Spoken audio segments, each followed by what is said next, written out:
माँ सरस्वती की वंदना करते हुए श्री गुरु चरणों में नमन। दक्ष ज्योतिष ज्ञान में आपका स्वागत है। हमारी जैसा कि निरंतर क्लासें चल रही हैं और राशियों के परिचय के अंतर्गत हमने कन्या राशि तक 6 राशियों के बारे में बता दिया है और आज हम 7 नंबर की राशि तुला राशि के बारे में जानेंगे। तो स्टार्ट करते हैं। यह 7 नंबर की राशि तुला राशि। तुला राशि का नंबर कौन सा? 7 नंबर। ये नंबर से आपने याद कर ही लिए होंगे। तो तुला राशि का नंबर है 7। अब इसके नक्षत्र के बारे में हम बात करते हैं। कौन कौन से नक्षत्र इसके अंतर्गत आते हैं? इसमें ये 2.25 नक्षत्र आते हैं। एक चित्रा है, स्वाति है और विशाखा, ये नक्षत्र इसके अंतर्गत आते हैं।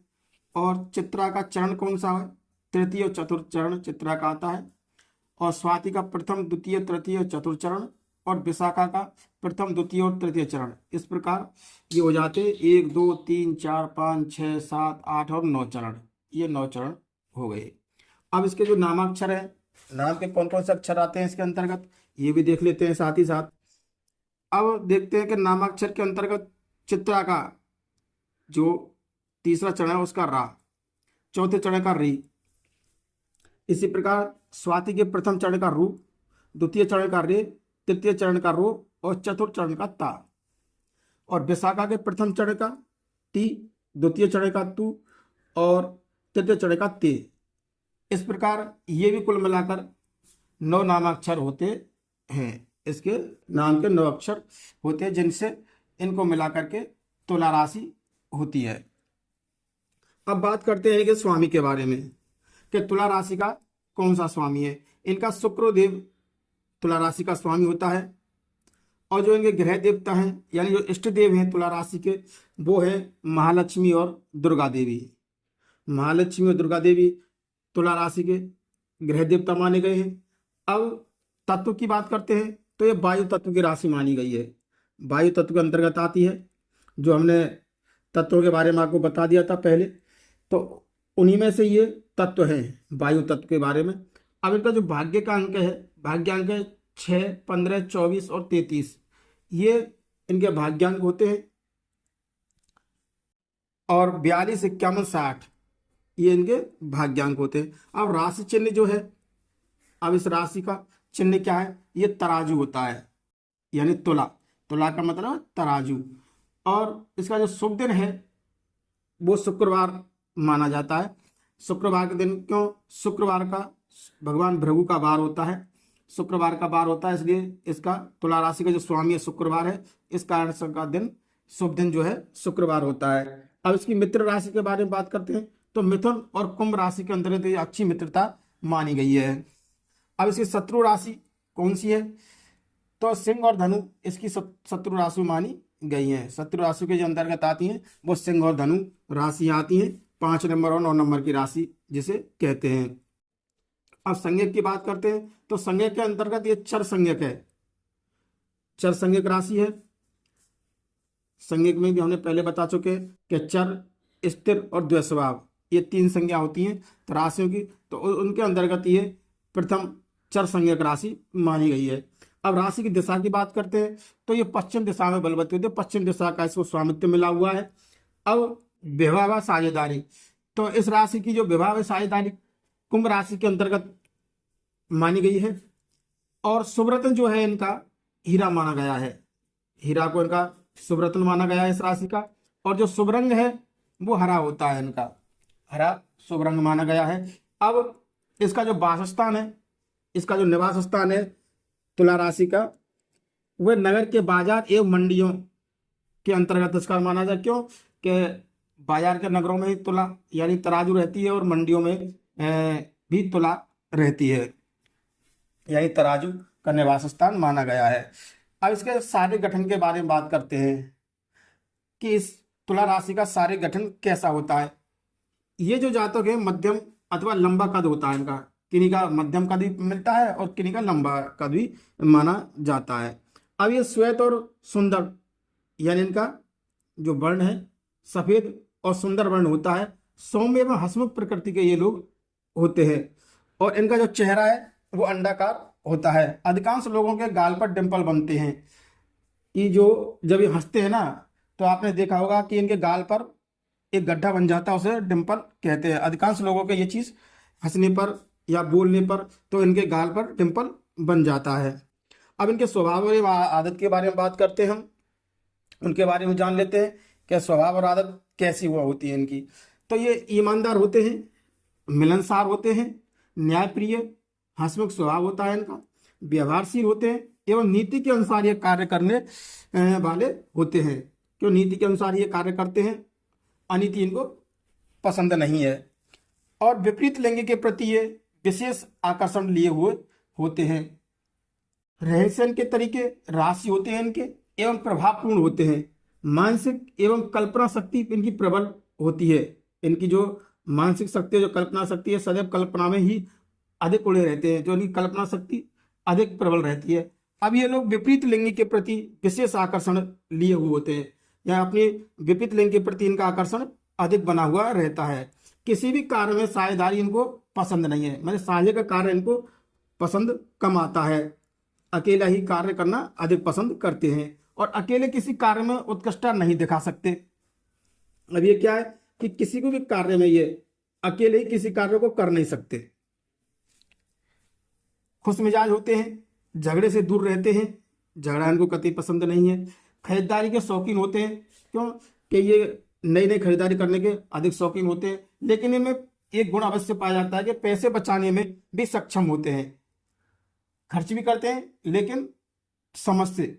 सदैव असंतुष्ट देखे जाते हैं, क्यों इनमें असंतुष्टता का भाव सदा बना रहता है और संतुष्ट कम मिल पाते हैं ये लोग तुला राशि के। अब बात करते हैं तुला राशि के खान पान के बारे में कि इनका कैसा खान पान रहना चाहिए और क्या इनको खाना चाहिए और क्या नहीं। बादाम, नींबू, सिंघाड़ा एवं अन्य समुद्री वनस्पतियों का इनको अधिकता से सेवन करना चाहिए एवं मिर्च, मसालेदार तेल इत्यादि भोजन से इनको दूर रहना चाहिए। अब इनके मित्र और परिवार के बारे में बात करते हैं। मित्र एवं परिवारजनों से सदैव जुड़े रहना पसंद और परिवार के साथ रहना चाहते हैं। ये सदैव मदद की भावनाएं अपने अंदर रखते हैं, सबको खुशी देने वाले होते हैं और मित्रों एवं परिवारजनों की असहमति की सहमति में बदलने की इनमें कला होती है। यानी कि जैसे परिवार में मित्र में कोई असहमत हो इनकी बात से या इनके सुझाव से, प्रस्ताव से, तो उसे भी ये सहमति में बदलने की क्षमता अपने आप में रखते हैं। सामंजस्य बनाकर रखते हैं, मित्रों में परिवार में ये अपना सामंजस्य बनाकर रखते हैं। अब बात करते हैं इनके प्रेम एवं संभोग के बारे में। ये जो तुला राशि वाले जातक हैं दिखने में बड़े आकर्षक होते हैं और एक अच्छे जीवन साथी की तलाश में ये हमेशा रहते हैं। जीवन साथी के प्रति इनमें समर्पण की भावना बहुत ही प्रबल बनी हुई रहती है। जीवन साथी से वियोग इनको सह नहीं पाते, यानी कि जीवन साथी से ये दूर नहीं रह पाते। संभोग कम एवं पूर्ण संतुष्टि एवं उत्साह भरा कार्य करते हैं। अब बात करते हैं भविष्य एवं धन के बारे में। जिस कार्य में ये लगते हैं उसे पूर्ण निष्ठा से करते हैं, लेकिन अपने विचार व योजना में शीघ्र ही परिवर्तन कर लेते हैं। अच्छे वक्ता होने के कारण, यानी अच्छे वक्ता होने के कारण राजनीति में अच्छी पहचान बनाकर एक अच्छे राजनेता के रूप में ये उभर कर आते हैं और टीम में कार्य करना इनको पसंद है, यानी टीम बनाकर ही काम करना इनको ज्यादा पसंद है। न्याय से संबंधित कार्य, अब इनका जो न्याय से संबंधित कार्य है जैसे पुलिस है, वकील है, जज की भूमिका में विशेष रुचि रखते हैं। ये लाभ हानि का पूर्ण संतुलन बनाकर, किसी कार्य में लाभ और हानि का पूर्ण संतुलन बनाकर ये कार्य करना अधिक पसंद करते हैं। और एक खास बात है कि व्यापार में जो ये साझेदारी करते हैं, व्यापार में साझेदारी से इनको विशेष सफलता मिलती है। किसी व्यापार में जब ये साझेदारी से कार्य करते हैं तो उनको अधिक सफलता प्राप्त होती है। अब बात करते हैं तुला राशि के गुणों के बारे में। तुला राशि वाले जो जातक होते हैं ये निष्पक्ष होते हैं एवं सामाजिक होते हैं। सहकारी गुण इनके अंतर्गत होता है, यानी कि सबका ये भला करते हैं। अब इनके अवगुण के बारे में बात कर लेते हैं कि ये अनिश्चित स्वभाव के होते हैं। अनिश्चित स्वभाव के होते हैं, सदैव शिकायत व असंतोष दर्शाते रहते हैं। हर चीज में शिकायत व असंतोषता दर्शाते रहते हैं। अब बात करते हैं इनके सौंदर्य के बारे में। ये दिखने में सुंदर, अद्वितीय एवं फैशनेबल चीजों के शौकीन होते हैं। इनकी मुस्कान आकर्षक होती है एवं इनके जो होठ होते हैं वो गुलाबी रंग के गुलाब गुलाबीपन लिए हुए रहते हैं। तुला राशि की महिला हो या पुरुष हो, सभी फैशनेबल होते हैं। अब इनकी पसंद के बारे में बात करते हैं। इनको सद्भावना पसंद है, नम्रता एवं खुला माहौल इनको अधिक पसंद है। नापसंद के बारे में बात करते हैं। अब जो है इनको हिंसात्मक प्रवृत्ति पसंद नहीं होती है। ये लोग हिंसात्मक प्रवृत्ति वाले लोग इनको पसंद नहीं होते हैं और अन्याय व अकेलापन इनको पसंद नहीं है। अब इनके रोग के बारे में बात करते हैं। मोटापा इनको घेर लेता है, तनाव इनके अंदर बना रहता है, ब्लड शुगर एवं मूत्र रोगों की संभावना इनमें बनी हुई रहती है। अब इनके भाग्योदय के वर्ष के बारे में जानते हैं कि इनको 25वां वर्ष, 27वां वर्ष, 32वां वर्ष और 33वां, 35वां और 47वां वर्ष इनके भाग्योदय के लिए सर्वश्रेष्ठ माना गया है। इन वर्षों में इनके भाग्योदय होने की पूर्ण संभावना रहती है। तो इस प्रकार आज हमने तुला राशि के बारे में आपको बताया। तुला राशि किन किन नक्षत्रों से, किन किन चरणों से बनती है और इसमें कौन कौन से नामाक्षर आते हैं एवं इसके गुण के बारे में, राशि के बारे में, राशि देवता कौन सा है और इसके वास के बारे में, ये कहाँ कहाँ निवास करती है एवं इसके अनेक पसंद नापसंद इत्यादि गुणों के बारे में हमने आज आपको इसके बारे में, तुला राशि के बारे में जानकारी दी है। तो मैं आशा करता हूँ कि आपको ये हमारा कार्यक्रम पसंद आया होगा। यदि आपको पसंद आया है तो लाइक कीजिए, अन्यथा अनलाइक कीजिए और हमारे चैनल को सब्सक्राइब करें।